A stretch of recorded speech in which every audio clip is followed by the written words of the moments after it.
చాలా dangerous road. Chuluru, BV Nagar to Pochampally bridge చూడండి, చాలా వరస్ట్గా ఉంటుంది.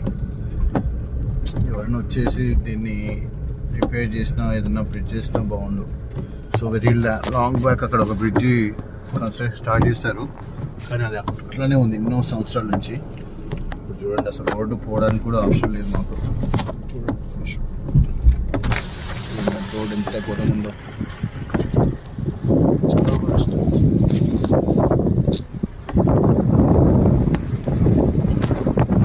ఫెన్సింగ్ అసలు బయటికి పోవాలంటే రోడ్డు చూడండి, అటు ఇటు ఫెన్సింగే లేదు. సరే, ఎంత డేంజరస్గా ఉన్నది. ఏదైనా మేజర్ యాక్సిడెంట్ అయ్యేంత వరకు అయితే నాకు తెలిసి ఎవరు రిపేర్ చేయలేదు. ఏంటి పరిస్థితి ఇక్కడ? ఫెన్సింగ్ లేదు, ఏదైనా ఫ్లో ఎక్కువ ఉంటే ఏంటి పరిస్థితి?